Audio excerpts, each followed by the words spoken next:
Hey everyone, welcome back to Corporate Decoder. Today, Pershing Square Incorporated PS just filed an 8K, and I'm seeing a significant credit agreement that hints at a new strategy. Quick note, this is not financial advice, just my take on public filings for educational purposes. The company is taking on some serious debt, which is a big shift and could signal some aggressive future moves. Alright, let's dive into this filing from Pershing Square Incorporated. This is what is called a Form 8, which basically means they are reporting big, important events that shareholders need to know about right away.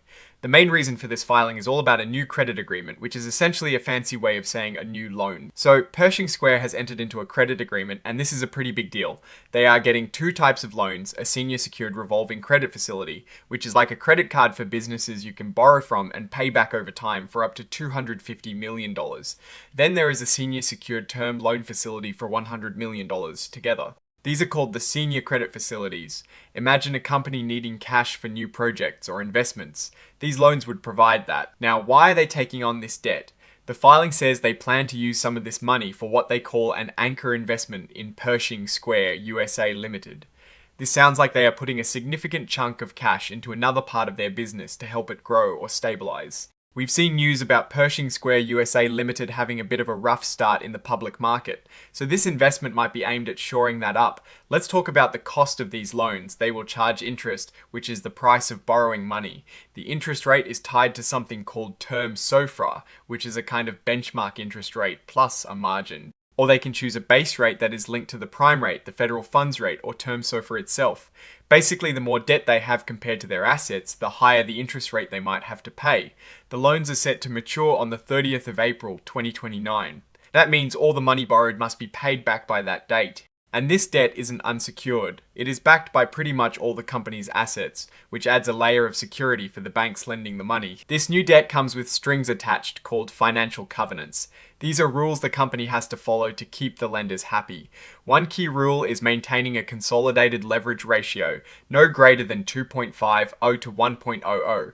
In simple terms, this means their total debt can't be more than 2.5 times their earnings. If they slip up on these rules, it could cause big problems. Besides the debt, the company also mentioned a private placement where they delivered over 16 million shares of their common stock. This was done without registering it with the Securities and Exchange Commission, meaning they likely sold it to a select group of investors, possibly large institutions under specific exemptions from registration rules. This is a way to raise capital quickly without the lengthy process of a public offering. There are also some updates concerning executive compensation plans. They've adopted and approved the Pershing Square Incorporated 2026 Equity Incentive Plan and an amended and restated long-term incentive plan. These are basically frameworks for how they will reward their top people, often with stock or stock options, to tie their success to the company's performance. They also approved the terms of M units, which sounds like a specific type of ownership or compensation unit. Now, let's connect this to the recent news. Pershing Square Inc. completed its initial public offering, or IPO, on the 30th of April. This filing confirms that alongside that IPO, they had a combined offering with Pershing Square USA Limited. It is interesting that the filing states the combined offering didn't result in any proceeds to Pershing Square Inc. itself. This suggests the IPO might have been more about listing the stock and providing liquidity rather than raising immediate cash for the parent company. Then there is the private placement we just touched on. It was also part of a combined private placement with Pershing Square USA Limited. In both the IPO and the private placement, Pershing Square Inc. gave shares of its own stock to investors buying shares in Pershing Square USA Limited, essentially as a bonus for no extra cost to those investors. This brings us back to the anchor investment. The filing states that following the completion of the Pershing Square USA private placement, Pershing Square Inc. increased its total investment in Pershing Square USA to a massive $250 million. This includes $200 million in common shares and $50 million in preferred shares. This is a huge commitment and underscores the importance of Pershing Square USA to the parent company's strategy, especially given the earlier news about its difficult market debut. The exhibits list is quite extensive with various agreements filed. The most significant one we've discussed is Exhibit 10.4, the credit agreement, which is the core of why this 8K was filed today. So, what does this all mean? Pershing Square Inc. is taking on a substantial amount of debt that needs to be repaid by 2029. This debt is clearly intended to fuel a significant investment back into Pershing Square USA Limited, which has had a rocky start. This suggests a strategy to either bolster its struggling subsidiary or integrate it more deeply. The fact that the parent company didn't receive direct proceeds from its own IPO, but rather used debt to invest in its subsidiary, highlights a complex financial structure. The risk here is that if Pershing Square USA Limited doesn't turn around, Pershing Square Inc.